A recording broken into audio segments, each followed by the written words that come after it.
नमस्कार, यो स्पेस पोके टेलिभिजन स्पेस समाचारका साथ उपस्थित भएको छु म सुशील खतिवडा। सुरुमा शीर्ष समाचार। नवनिर्वाचित सभामुख देवराज घिमिरेद्वारा पदभार ग्रहण, संसदलाई विगतभन्दा बढी सक्रिय बनाउने प्रतिबद्धता।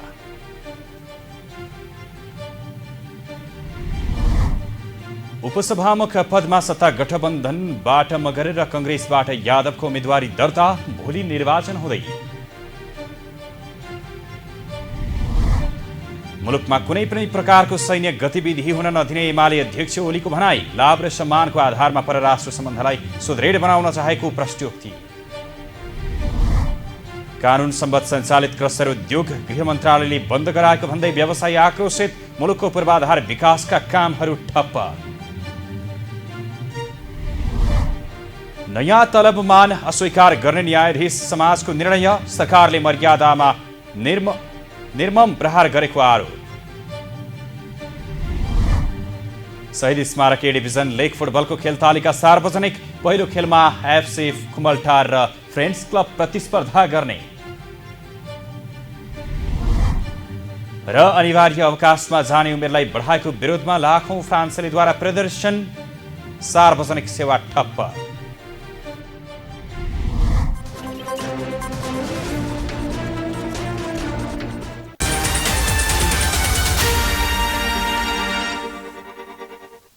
अब स्पेस समाचार सुरु गरौं। सभामुखद्वारा पदभार ग्रहण सम्बन्धी प्रसङ्गबाट।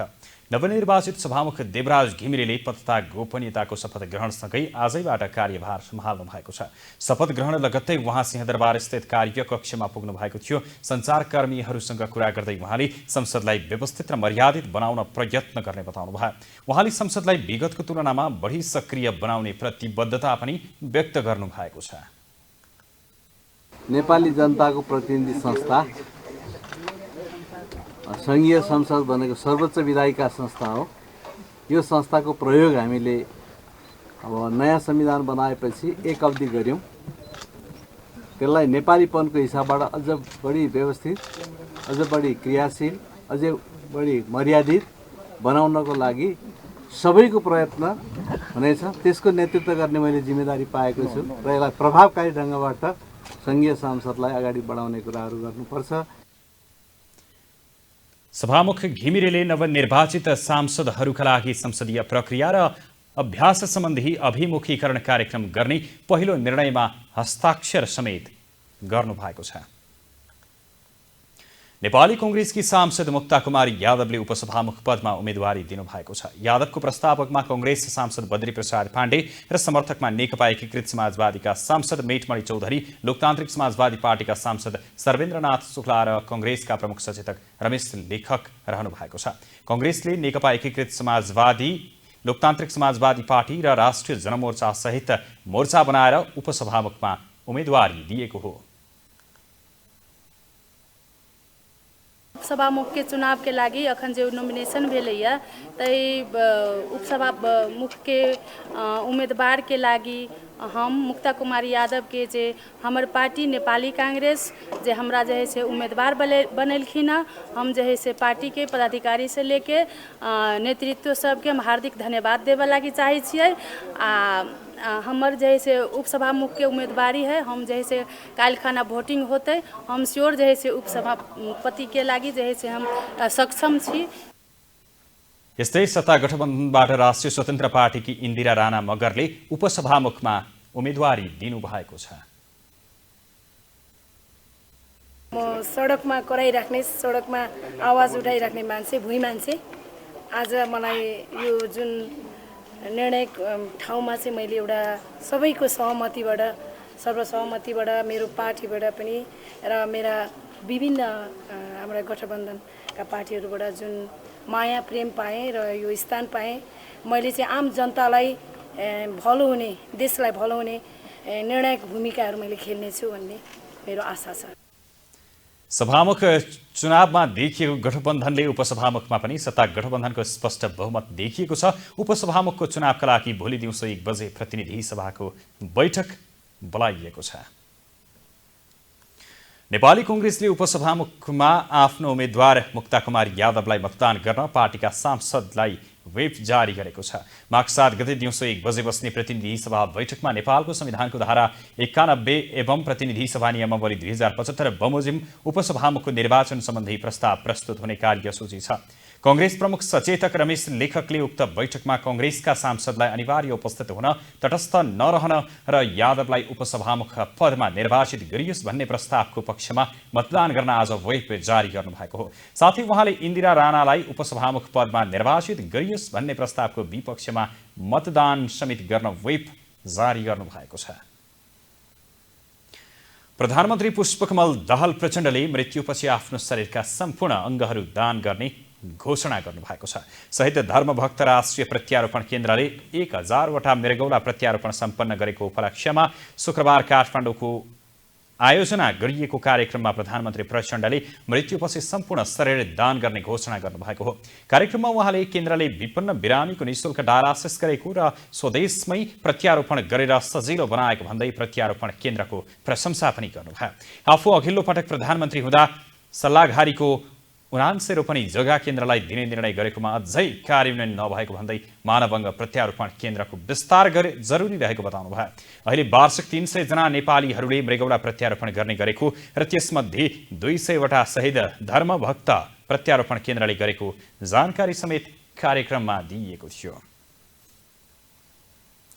सत्तारूढ प्रमुख घटक नेकपा एमालेका अध्यक्ष एवं पूर्व प्रधानमन्त्री केपी शर्मा ओलीले मुलुकमा कुनै पनि प्रकारको सैन्य गतिविधि हुन नदिने बताउनु भएको छ।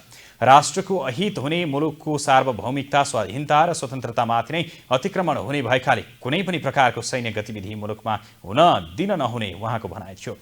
नेकपा एमाले परराष्ट्र मामिला विभागले शुक्रबारबाट काठमाडौँमा सुरु गरेको 2 दिने अभिमुखीकरण कार्यक्रमको उद्घाटन गर्दै उहाँले दुई छिमेकी मुलुक भारत र चीनसँग पनि असल छिमेकीहरूको सम्बन्ध कायम राख्न चाहेको पटक पटक दोहोर्याउनु भयो।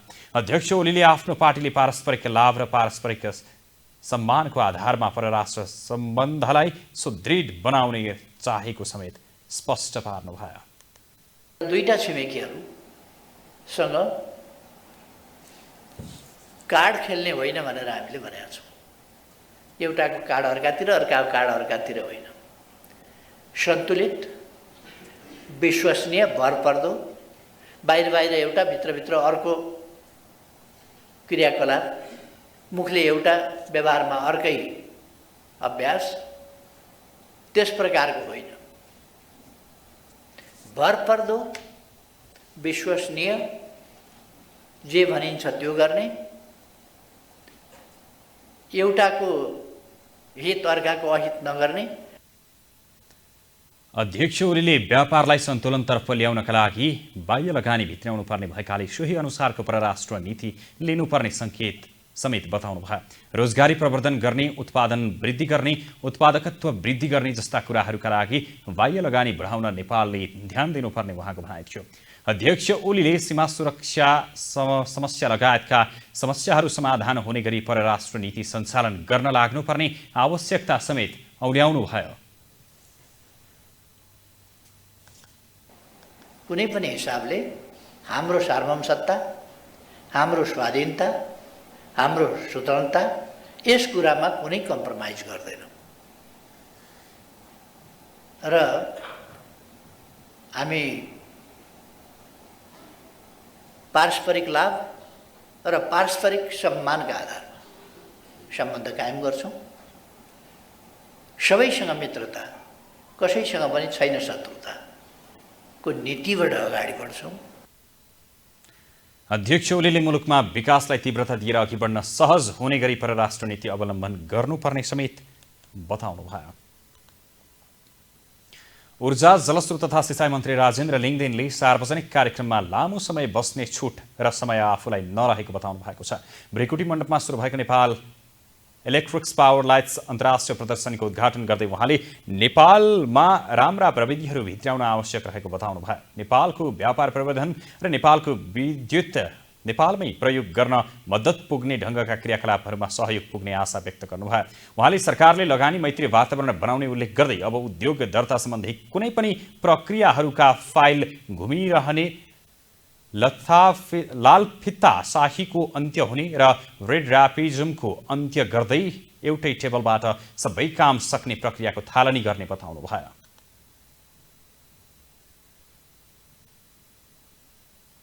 म स्वाभाविक रूपले भर्खरै चाहिँ नै मन्त्रालयमा आएको छु। नियमित ब्रिफिङहरू चलिराखेको छ, मन्त्रालयको काम कारबाहीहरू बुझ्ने क्रमहरू चलिराखेको छ। कुनै पनि सार्वजनिक कार्यक्रममा लामो समय पलेटी कसेर उपरकोठी लाएर बस्ने छुट र सुविधा मलाई छैन।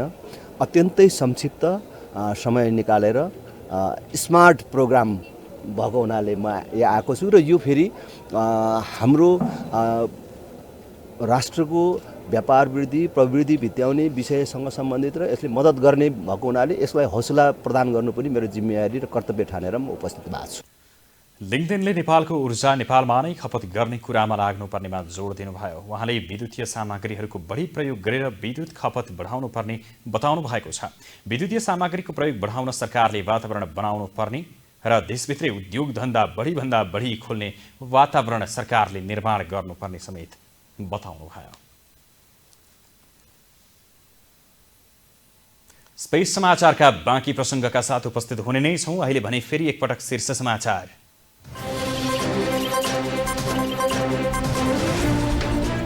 नवनिर्वाचित सभामुख देवराज घिमिरेद्वारा पदभार ग्रहण, संसदलाई विगतभन्दा बढी सक्रिय बनाउने प्रतिबद्धता।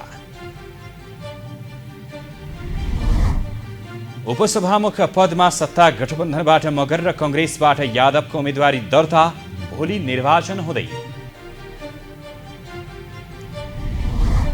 मुलुकमा कुनै पनि प्रकारको सैन्य गतिविधि हुन नदिने एमाले अध्यक्ष ओलीको भनाई, लाभ र सम्मानको आधारमा परराष्ट्र सम्बन्धलाई सुदृढ बनाउन चाहेको प्रश्नोक्ति।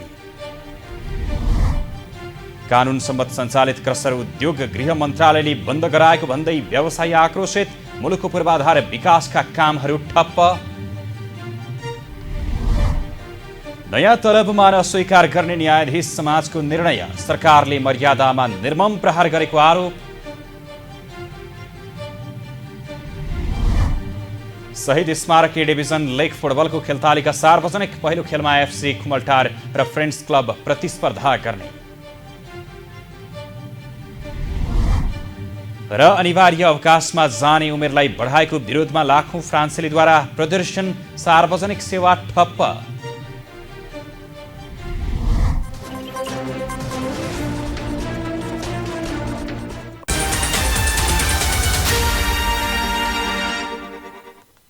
अब स्पेस समाचारका बाँकी प्रसङ्ग। क्रसर तथा खानी उद्योगी व्यवसायी महासंघले कानुन बमोजिम दर्ता भएर सञ्चालन भएका उद्योग गृह मन्त्रालयले बन्द गराउनु कानुन विपरीत भएको भन्दै आपत्ति जनाएको छ। नेपाल क्रसर तथा खानी उद्योग व्यवसायी महासंघले पत्रकार सम्मेलन गर्दै कानुन बमोजिम दर्ता भएर राज्यलाई नियमित रूपमा कर तिरिरहेका उद्योगहरूमा उत्पादन तथा बिक्री वितरण समेत बन्द गराउनु कानुन विपरीत भएको भन्दै गृह मन्त्रालयको कदमप्रति आपत्ति जनाएको हो। महासंघले पत्रकार सम्मेलन मार्फत उद्योगबाट उत्पादन भएका ढुङ्गा, गिटी, बालुवा तथा रोडा उद्योग तत्काल सञ्चालन गर्न दिन सरकारसँग माग गरेको छ। कानुन बमोजिम दर्ता भएका तथा इजाजत पत्र लिइसकेका ढुङ्गा, गिटी, बालुवा तथा रोडा उद्योग तत्काल सञ्चालन गर्न दिनुपर्ने बताइएको छ। लगायतलाई प्रभाव पर्ने गरी नेपाल सरकार गृह मन्त्रालयको मिति 2079 साल 9 महिना 20 गतेको पत्र सङ्ख्या 392बाट हाम्रा कानुन बमोजिम दर्ता भएका इजाजत प्राप्त गरी सञ्चालनमा रहेका ढुङ्गा, गिटी, बालुवा तथा रोडा उद्योगहरूलाई 77वटै जिल्ला प्रशासन कार्यालयले उत्खनन, उत्पादन तथा बिक्री वितरणमा बन्द गर्नु कानुनी मर्म विपरीत रहेको बेहोरा अवगत गराउँदछौँ। पत्रकार सम्मेलनमा नेपाल निर्माण व्यवसाय महासंघका अध्यक्ष रवि सिंहले सरकारको क्रसर उद्योग बन्द गर्ने निर्णयले देशको अर्थतन्त्रलाई ठूलो नोक्सानी पुर्याएको जिकिर गर्नुभयो। सरकारले गलत निर्णयको कारण मुलुकको पूर्वाधार विकासका कामहरू पनि ठप्प भएको उद्योगीको गुनासो छ। गृह मन्त्रालयको डाटा अनुसार मुलुकभरि 1200 जति क्रसर उद्योगहरू सञ्चालनमा छन् भनिरहेको छ। त्यसमा 700 क्रसर उद्योगलाई चाहिँ गृह मन्त्रालयको निर्देशनले पूर्ण रूपमा बन्द गरेको अवस्था छ। त्यस्तै क्रसर तथा खानी उद्योग व्यवसाय महासंघका अध्यक्ष सीताराम नेउपानेले क्रसर उद्योग सञ्चालनको मापदण्ड नमान्ने नभनेको भन्दै देशको कानुन अनुसार नै स्थापना भएको बताउनुभयो। उहाँले सरकारले बनाएको मापदण्डले कुनै पनि एउटा शहरमा घर समेत बनाउन नसक्ने अवस्था रहेको समेत बताउनुभयो।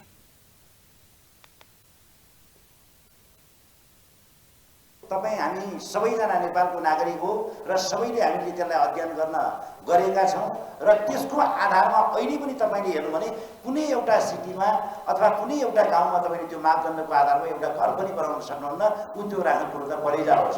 त्यस कारणले गर्दाखेरि त्यसलाई हरेक तहबाट चाहिँ एउटा अध्ययनको रूपमा जाउँ र हामीलाई चाहिँ त्यो व्यावहारिक भएन, एउटा चाहिँ घर बनाउनसम्म नसक्ने अवस्थाको मापदण्ड यो व्यावहारिक भएन भने 2072 सालदेखि हामी त्यसैको सरकारको तर्फमा त्यसैलाई चाहिँ अनुरोध गर्दै त्यसैलाई चाहिँ हामीले सुझाव दिँदै आएका छौँ। महासंघले कच्चा पदार्थ उत्खनन कार्यलाई क्रसर उद्योग सञ्चालनसँग जोडेर मूल्याङ्कन गर्न नमिल्ने बताउँदै उत्खनन कार्य स्थानीय निकाय मार्फत र क्रसर उद्योग सञ्चालन कार्य उद्योग विभाग मार्फत व्यवस्था गर्न माग समेत गरेका छन्। यस्तै क्रसर उद्योग अन्य स्थानमा स्थानान्तरण गर्न कम्तीमा 10 वर्षको म्याद दिई स्थानीय सरकारले स्थानान्तरण गर्ने स्थान पहिचान गरी सिफारिस गरेको स्थान सो समयभन्दा अगावै उद्योग स्थानान्तरण गर्न तयार रहेको पनि जनाएको छ।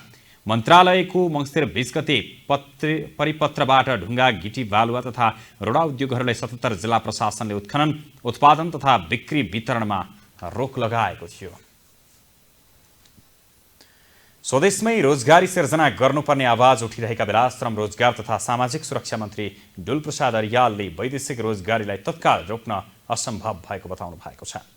नेपाल वैदेशिक रोजगार व्यवसाय सङ्घको 29औं वार्षिक साधारण सभामा बोल्दै मन्त्री अर्यालले वैदेशिक रोजगारीलाई सुरक्षित, मर्यादित र व्यवस्थित बनाउनु पर्ने बताउनुभयो। वैदेशिक रोजगारीलाई बाध्यात्मक नभएर स्वैच्छिक बनाउन भने सकिने उहाँको भनाइ छ। यसबाट प्राप्त पुँजी, सेप र ज्ञानलाई आन्तरिक उत्पादन र उत्पादकत्व अभिवृद्धिमा परिचालन गर्नुपर्ने उहाँले बताउनुभयो। श्रम रोजगार तथा सामाजिक सुरक्षा मन्त्रालयले वैदेशिक रोजगारीबाट प्राप्त पुँजी, सिप र ज्ञानलाई आन्तरिक उत्पादन र उत्पादकत्व अभिवृद्धिमा परिचालन गर्दै बाध्यात्मक वैदेशिक रोजगारीको वर्तमान यथार्थतालाई सुखद तस्विरमा बदल्न हरदम प्रयत्न गर्ने र मेरो कार्यकाल यसैमा समर्पित हुने विश्वास दिलाउन चाहन्छु। यस्तै श्रम सचिव एकनारायण अर्यालले वैदेशिक रोजगारीको क्षेत्रलाई सुधार गर्न आवश्यक रहेको बताउनुभयो। उहाँले वैदेशिक रोजगार ऐन 2064 तत्काल सुधार गर्नुपर्ने आवश्यकता ल्याउनुभयो। वैदेशिक रोजगार ऐन 2064ले गर्दाखेरि हाम्रो श्रमिकहरूले चाहिँ दुःख र हैरानी बेहोर्नुपर्ने आवश्यकता छ। अहिले चाहिँ कस्तो छ भने सामान्यज्यू 100 जना मान्छे विदेश पठाउनै पर्ने बाध्यात्मक फोर्स लेबर संसारमा कहीँ पनि छैन, तर हाम्रो कानुनमा छ। त्यो कानुनलाई हामीले इमिडिएट हामीले चाहिँ हटायौँ र अबको हाउसमा वैदेशिक रोजगार ऐन 2064 र नियमावली हामी क्याबिनेटमा लाँदैछौँ। वैदेशिक रोजगार ऐनमा देखिएका कमी कमजोरीहरूलाई हामीले तुरुन्तै सुधार गर्नुपर्नेछ। सचिव अर्यालले वैदेशिक रोजगारीमा गएका श्रमिकहरू सबैलाई सामाजिक सुरक्षा कोषमा आबद्ध गर्ने तयारी भइरहेको समेत बताउनु भएको छ। कर्णाली प्रदेशका मुख्यमन्त्री राजकुमार शर्माले विश्वासको मत पाउनु भएको छ। आज बसेको प्रदेशसभाको बैठकमा मुख्यमन्त्री शर्मालाई 4 दलका 25 सांसदले विश्वासको मत दिएका हुन्। नेकपा माओवादी केन्द्रका 13, नेकपा एमालेका 9, राप्रपा त्यस्तै नेकपा एकीकृत समाजवादी र स्वतन्त्र देवराज शाही 1 जना सांसदले शर्माको पक्षमा मत हालेका छन्। नेपाली कांग्रेसका 14 जना सांसदले विपक्षमा मतदान गरेका हुन्। माओवादी केन्द्रका पोलिट ब्युरो सदस्य राजकुमार शर्मालाई प्रदेश प्रमुख तिलक परियारले 27 पुसमा मुख्यमन्त्रीमा नियुक्त गर्नुभएको थियो। शर्मा कर्णालीको तेस्रो मुख्यमन्त्री बन्नुभएको छ। संघमा पुष्पकमल दाहाल प्रचण्डलाई विश्वासको मत दिएको कांग्रेसलाई कर्णालीमा पनि शर्माले आफूलाई विश्वासको मत दिन आग्रह गर्नुभएको थियो। तर विश्वासको मत लिने मुख्यमन्त्री शर्माको प्रस्तावमाथि धारणा राख्दै कांग्रेस संसदीय दलका नेता जीवनबहादुर शाहीले भोट दिएर विपक्षमा बस्न नसक्ने बताउनुभयो। कर्णाली सरकारको नेतृत्व 5 वर्ष नै माओवादीले गर्ने केन्द्रीय सहमति भएको थियो, तर सत्ता गठबन्धन बीच केन्द्रमा भएको सहमति सच्याउँदै कर्णालीमा एमाले र माओवादीले आलो पालो सरकारको नेतृत्व गर्ने सहमति गरेका छन्। सोही सहमति अनुसार शर्माले 2.5 वर्ष मुख्यमन्त्री सम्हाल्नेछन्। न्यायाधीश समाज नेपालले संघीय सरकारले माघ 5 गते राजपत्र मार्फत तोकेको न्यायाधीशहरूको तलब र पारिश्रमिक अस्वीकार गर्न र पुरानै तलब मात्र लिन देशभरका न्यायाधीशहरूलाई आह्वान गरेको छ। समाजका महासचिव टेक प्रसाद ढुङ्गानाले शुक्रबार प्रेस विज्ञप्ति जारी गर्दै सरकारले जारी गरेको राजपत्रको सूचना न्यायपालिका र न्यायाधीशहरूका लागि अपमानजनक रहेको आरोप लगाएको छ। सर्वोच्च अदालतका न्यायाधीश ईश्वर प्रसाद खतिवडा अध्यक्ष रहेको सो समाजले सो सूचनालाई सरकारी स्वेच्छाचारिताको पराकाष्ठ भन्दै देशभरका समग्र न्यायाधीशहरूको स्वाभिमान र मर्यादामा नेपाल सरकारको निर्मम प्रहार गरेको आरोप समेत लगाएको छ। आर्थिक मन्दीले व्यापार व्यवसाय सुस्ताएका बेला काठमाडौँको भ्रिकुटी मण्डपमा नेपाल इलेक्ट्रिक्स लाइट्स अन्तर्राष्ट्रिय प्रदर्शनी तथा नेपाल फार्मा एन्ड हेल्थ प्रदर्शनी आजबाट सुरु भएको छ। प्रदर्शनीमा स्वदेशी तथा विदेशी गरी 100 भन्दा बढी स्टलले आफ्नो सामग्रीहरूको प्रदर्शन गरेका छन्। एक रिपोर्ट। प्रदर्शनीमा राखिएका विद्युतीय सामग्रीले ऊर्जा खपतमा मद्दत पुर्याउने अपेक्षा गरिएको छ। लगानी योग्य रकम हुँदाहुँदै पनि व्यवसायीहरू लगानी गर्नै डराइरहेका बेला नेपाली व्यवसायीहरूलाई पनि प्रदर्शनीले ढाडस दिने आकलन छ। राष्ट्रको व्यापार वृद्धि प्रवृत्ति भित्याउने विषयसँग सम्बन्धित र यसले मद्दत गर्ने भएको हुनाले यसलाई हौसला प्रदान गर्नु पनि मेरो जिम्मेवारी र कर्तव्य ठानेर म उपस्थित भएको छु। यो सरकारले लगानी मैत्री वातावरण बनाउँछ। अब उद्योग दर्ता र कुनै पनि कामहरू प्रक्रियाहरू लामो जानुपर्ने फाइल घुमिराख्ने त्यो लाल फित्ता शाहीको चाहिँ अब अन्त्य हुन्छ। लगानी मैत्री वातावरण नहुँदा केही समय यता बजार सुस्ताएको छ। प्रशस्त ऊर्जा नेपालमै हुँदा पनि प्रयोग नहुँदा खेर गइरहेको अवस्था छ। विद्युतीय सामग्रीहरूको प्रयोगमा प्रोत्साहन नहुँदा विद्युत खपत हुन सकिरहेको छैन। त्यसैले मुलुकमा भएको ऊर्जा निर्यात गर्नमा चनाखो हुने सरकारको संकेत छ। नेपालको ऊर्जा नेपालमै खपत गर्ने कुरामा हामी सबै लाग्नु पर्दछ। छिमेकीहरूसँग व्यापारको कुरा त छँदैछ। हामीले भारत बङ्गलादेश लगायतका छिमेकी राष्ट्रहरूसँग बेच्ने व्यापार गर्ने कुरा त छँदैछ, तर देशभित्रै पनि अब यसको खपत बढाउनु पर्छ। हामीले सबैले इलेक्ट्रिकल भेहिकलहरू चढ्नु पर्यो, त्यसलाई ल्याउन सजिलो सरकारले बनाउनु पर्यो। त्यसै गरेर अब ग्यासले भात पकाउनुको बदला बिजुलीले भात पकाउन थाल्नु पर्यो। विद्युतीय सामग्रीको प्रयोग बढाउन सरकारले वातावरण सिर्जना गर्नुपर्छ। आर्थिक अभाव र उद्योग मैत्री वातावरण नहुँदा कलकारखाना तथा उद्योग धन्दाहरू ठप्प बनेका छन्। दक्ष जनशक्ति विदेश पलायन हुँदा रेमिट्यान्सको भरमा देशको ढुकुटी चलिरहेको छ। त्यसैले देशभित्रै उद्योग धन्दा बढीभन्दा बढी खोल्ने वातावरण निर्माणमा सरकार तल्लीन हुन आवश्यक छ। स्पेसपोक टेलिभिजनका लागि क्यामेरामा सम्पूर्ण लम्सालका साथमा प्रकृति भाटको रिपोर्ट। सरकारले यस वर्ष उखुको समर्थन मूल्य लागतभन्दा थोरै तोकेको भन्दै उखु उत्पादक किसान असन्तुष्ट बनेका छन्। ढुवानी खर्च र मजदुरको ज्याला समेत बढेको अवस्थामा उखुको खरिद मूल्य भने कम तोकिएकाले लागत समेत नउठ्ने गुनासो किसानको छ। सरकारले चालु आर्थिक वर्षका लागि उखुको न्यूनतम समर्थन मूल्य प्रति क्विन्टल 540 रुपैयाँ तोकेको छ। यो मूल्यमा उखुको उत्पादन लागत, ढुवानी भाडा र मुनाफा जोडिएको सरकारले बताएको छ। साथै सरकारले दिने 70 रुपैयाँ अनुदान समेत जोडेर कुल खरिद मूल्य प्रति क्विन्टल 610 रुपैयाँ तोकिएको छ। सरकारले तोकेको न्यूनतम समर्थन मूल्य गत वर्षको भन्दा 20 रुपैयाँ मात्र बढी छ। तर यसबीचमा ढुवानी भाडा 2 गुणा पुगेको किसानको भनाइ छ। उखु किसान संघर्ष समिति सर्लाहीका संयोजक राकेश मिश्रले 1 वर्षमा उखु ढुवानीको भाडा र मजदुर खर्च 2 गुणा पुगिसकेको बताउनु भयो। उहाँका अनुसार अहिले उखुको लागत नै प्रति क्विन्टल 550 रुपैयाँ भन्दा बढी छ। यस हिसाबले किसानलाई उखुबाट प्रति क्विन्टल 60 रुपैयाँ मात्र नाफा छ। सरकारले मूल्य निर्धारण गर्नु अघि नै उखु उत्पादक संघले कृषि मन्त्रालय र उद्योग मन्त्रालयका सचिवहरूसँगको बैठकमा उखुको खरिद मूल्य कम्तीमा 705 रुपैयाँ तोकिनुपर्ने सुझाव दिए पनि त्यसको सुनवाई नभएको उखु उत्पादक संघका अध्यक्ष कपिलमुनि मैनालीले बताउनु भयो। स्पेस समाचारका बाँकी प्रसङ्गका साथ उपस्थित हुने नै छौँ। अहिले भने फेरि एकपटक शीर्ष समाचार।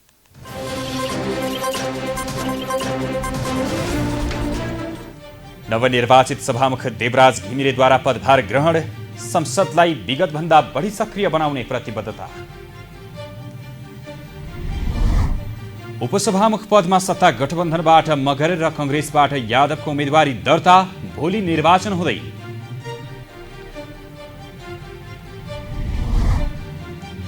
मुलुकमा कुनै पनि प्रकारको सैन्य गतिविधि हुन नदिने एमाले अध्यक्ष ओलीको भनाई, लाभ र सम्मानको आधारमा परराष्ट्र सम्बन्धलाई सुदृढ बनाउन चाहेको प्रष्टोक्ति। कानुन सम्मत सञ्चालित क्रसर उद्योग गृह मन्त्रालयले बन्द गराएको भन्दै व्यवसायी आक्रोशित। मुलुकको पूर्वाधार विकासका कामहरू ठप्प। नयाँ तलबमान अस्वीकार गर्ने न्यायाधीश समाजको निर्णय। सरकारले मर्यादामा निर्मम प्रहार गरेको आरोप।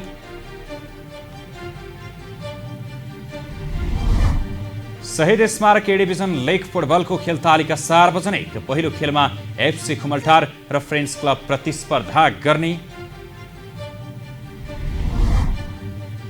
र अनिवार्य अवकाशमा जाने उमेरलाई बढाएको विरोधमा लाखौं फ्रान्सेलीद्वारा प्रदर्शन। सार्वजनिक सेवा ठप्प।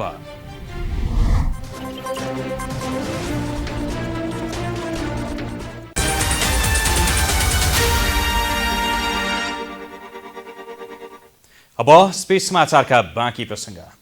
पश्चिमी न्यूनचापीय प्रणालीको प्रभावका कारण बाजुरामा हिमपात सुरु भएको छ। जिल्लाको पूर्वी उत्तरी भेगका हिमाली भेगमा वर्षासँगै हिमपात सुरु भएको हो। पूर्वी उत्तरी भेगको 4 पालिकाका र बडीमालिका बुढीनन्दा लगायत पर्यटकीय क्षेत्रमा हिमपात भइरहेको छ।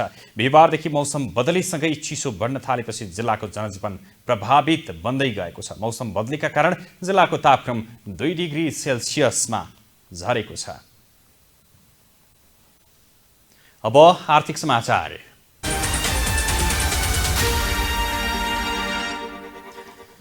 नेपाल र चीन बीचको व्यापार अझै लयमा फर्कन सकेको छैन। नेपालमा 2072 वैशाखमा गएको विनाशकारी गोर्खा भूकम्प र चीनबाट 3 वर्ष अघि फैलिएको कोभिड-19 महामारीको असर दुई देशको व्यापारमा नराम्रोसँग देखिएको छ। दुई देशबीच व्यापारका लागि सञ्चालनमा रहेका 2 भन्सार नाका सिन्धुपाल्चोकको तातोपानी र रसुवाको रसुवागढी स्वाभाविक अवस्थामा फर्कन सकेका छैनन् भने अन्य जिल्लामा खोल्न प्रस्ताव गरिएका नाकाको कार्य प्रगति नगण्य छ। सामान्य अवस्थामा दुई देशबीच वार्षिक 2.5 अर्ब रुपैयाँ भन्दा बढीको वैदेशिक व्यापार रहेको भन्सार विभागको तथ्याङ्कबाट देखिन्छ। तर चीनसँगको व्यापारमा जोडिएका नेपालका 2 भन्सार कार्यालय तातोपानी र रसुवागढीको अवस्था पछिल्ला वर्षहरूमा निकै कमजोर छ। 2072 सालको भूकम्पपछि थलिएको सिन्धुपाल्चोकको तातोपानी नाका अझै लयमा फर्कन सकेको छैन। सुनको भाउ बढेर तोलाको 1,05,200 रुपैयाँ पुगेको छ। सुन आज तोलामा 700 रुपैयाँले बढेको नेपाल सुन चाँदी व्यवसायी महासंघले जनाएको छ। हिजो सुनको भाउ तोलामा 1,04,500 रुपैयाँ रहेको थियो। यसअघि पोहोर फागुन 25 गते सुनको भाउले नयाँ कीर्तिमान बनाएको थियो। त्यतिबेला सुनको भाउ बढेर तोलामा 1,05,500 रुपैयाँ पुगेको थियो। त्यसयता भाउ घट्न थाले पनि फेरि सुनको मूल्य बढ्न थालेको हो। अन्तर्राष्ट्रिय बजारमा नै भाउ बढेकाले नेपाली बजारमा पनि सुन महँगो भएको महासंघले जनाएको छ। आज चाँदीको भाउ पनि बढेको छ भने तोलामा 20 रुपैयाँले बढेर चाँदी आज 1,375 रुपैयाँमा कारोबार भइरहेको नेपाल सुन चाँदी व्यवसायी महासंघले जनाएको छ। अब खेलकुदका समाचार।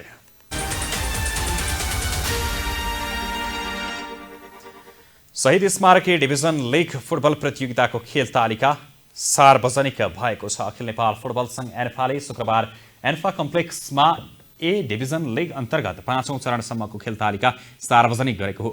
नयाँ सिजनको शीर्ष डिभिजनको लीग फागुन 19 गतेबाट सुरु हुनेछ। लीग डबल राउन्ड रोबिनको आधारमा हुनेछ। लीगका खेलहरू त्रिपुरेश्वर स्थित दशरथ रङ्गशालामा, त्यस्तै च्यासल मैदान र एन्फा कम्प्लेक्स 7 बाटोमा हुनेछन्।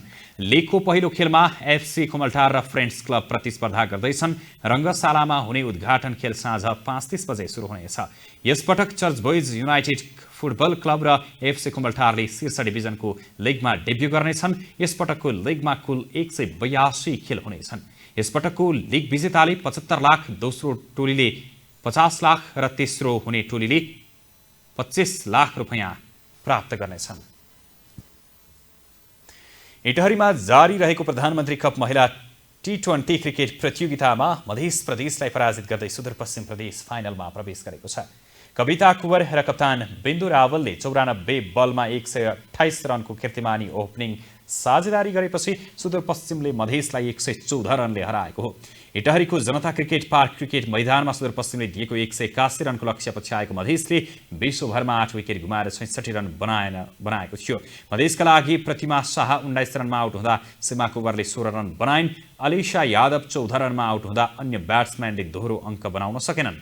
सुदूरपश्चिमका लागि मनिषा चौधरी र रितु कनौजियाले समान 2-2 तथा कविता कुवर, रितु कनौजिया र स्नेहा महराले 1-1 विकेट हात पारेका थिए। यसअघि पहिले ब्याटिङ गरेको सुदूरपश्चिमले विश्वभरमा 2 विकेट गुमाएर 180 रन बनाएको थियो। मधेसका लागि भूमि सिंह र साना प्रवीणले समान 1-1 विकेट हात पारे। अब सुदूरपश्चिमले दोस्रो सेमिफाइनलको विजेतासँग उपाधिका लागि शनिबार प्रतिस्पर्धा गर्नेछ। अब विदेशका समाचार।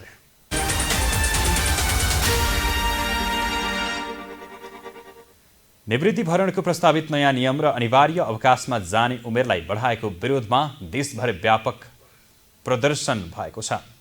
आज 10 लाखभन्दा बढी नागरिक फ्रान्समा जुलुसमा सहभागी भए भने केही प्रदर्शनकारी प्रहरीसँगको झडपमा थिए। देशव्यापी हडतालले सार्वजनिक यातायात विद्यालय र सार्वजनिक यातायात विद्यालय सेवा त्यस्तै सार्वजनिक सेवा प्रवाह गर्ने अधिकांश कार्यालयहरूको काम अवरुद्ध भयो। गृह मन्त्रालयले 12 लाख जनता सडकमा उत्रिएका र राजधानी पेरिसमा 80,000 मानिस विरोधमा खडा भएको बताए पनि कट्टर वामपन्थी युनियन सेजेटीले भने देशभर 20 लाखभन्दा बढी सरकार विरुद्धको प्रदर्शनमा सहभागी भएको दावी गरेको छ। पेरिसमा मात्र 4 लाख प्रदर्शनकारी राष्ट्रपति म्याक्रोनको योजनाको विपक्षमा सडक आन्दोलनमा आएका बताएको छ। त्यस्तै पेरिसको बास्टिल क्षेत्र वरपर केही प्रदर्शनकारीले प्रहरीमाथि बोतल खानेकुराका प्याक गर्ने टिनका डिब्बाले प्रहार गरेका थिए भने प्रहरीले पनि ग्रेनेड र असल ग्यास प्रहार गरेकोले उनीहरू तित्तर-बित्तर पार्ने प्रयास गरेको थियो। प्रदर्शनकारीहरूले रेल सेवा ठप्प पार्नुका साथै विद्युत आपूर्तिमा पनि अवरोध खडा गरेका थिए। जापानको साप्ताहिक समाचार पत्रिका सुकान असाहीले आफ्नो 100 वर्षभन्दा लामो प्रकाशन इतिहास आउँदो मे महिनामा अन्त्य गर्ने भएको छ। असाही सेम्बोन पब्लिकेसन इङ्गले साप्ताहिक पत्रिकाको बजार खुम्चँदै गएको र विज्ञापनबाट हुने आम्दानीमा कमी आएको भन्दै डिजिटल सञ्चार सामग्री र पुस्तक प्रकाशनमा आफ्नो स्रोत बढी केन्द्रित गर्ने भएकाले यस्तो निर्णय गरेको जनाएको छ। सन् 1992 मा सुरु भएको सुकान असाही राजनीति, अर्थशास्त्र र संस्कृति लगायत विविध विषयमा योगदान गर्दै आएको जापानको सबैभन्दा पुरानो साप्ताहिक पत्रिका हो। प्रकाशकका अनुसार सन् 1950 को दशकमा साप्ताहिक सुकान असाहीको सर्कुलेसन 10 लाख नाघेको थियो, तर गएको डिसेम्बरमा पत्रिकाको 74,125 प्रति मात्र बिक्री भएको थियो। अब मौसम समाचार। पछिल्लो 24 घण्टामा देशभरको मौसम सामान्यतया बदलिरह्यो। आज राति सुदूरपश्चिम प्रदेश, कर्णाली प्रदेश र गण्डकी प्रदेशका पहाडी भूभागमा आंशिकदेखि सामान्य बदलिरहनेछ भने बाँकी भूभागको मौसम सामान्यतया सफा रहनेछ। यस्तै सुदूरपश्चिम प्रदेश र कर्णाली प्रदेशको 1-2 स्थानमा हल्का वर्षाको सम्भावना समेत रहेको जल तथा मौसम पूर्वानुमान महाशाखाले जनाएको छ। हामी स्पेस समाचारको अन्त्यतिर छौं। बिदा हुनुअघि एकपटक फेरि शीर्ष समाचार। नवनिर्वाचित सभामुख देवराज घिमिरेद्वारा पदभार ग्रहण, संसदलाई विगतभन्दा बढी सक्रिय बनाउने प्रतिबद्धता। उपसभामुख पदमा सत्ता गठबन्धनबाट मगर र कंग्रेसबाट यादवको उम्मेदवारी दर्ता, भोलि निर्वाचन हुँदै। मुलुकमा कुनै पनि प्रकारको सैन्य गतिविधि हुन नदिने एमाले अध्यक्ष ओलीको भनाई, लाभ र सम्मानको आधारमा परराष्ट्र सम्बन्धलाई सुदृढ बनाउन चाहेको प्रश्नोक्ति। कानुन सम्बद्ध सञ्चालित क्रसर उद्योग गृह मन्त्रालयले बन्द गराएको भन्दै व्यवसायी आक्रोशित, मुलुकको पूर्वाधार विकासका कामहरू ठप्प। नयाँ तलबमान अस्वीकार गर्ने न्यायाधीश समाजको निर्णय, सरकारले मर्यादामा निर्मम प्रहार गरेको आरोप।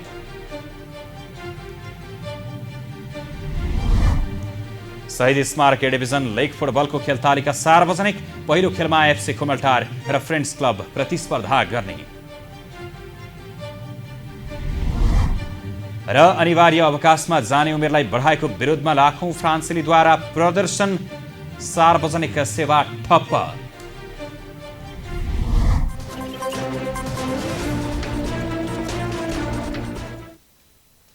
स्पेस समाचार अहिलेलाई सकियो। ताजा तथ्यपरक सन्तुलित समाचारका साथ हामी फेरि उपस्थित हुने नै छौं। हेर्दै गर्नुहोला स्पेस 4K टेलिभिजन। नमस्कार।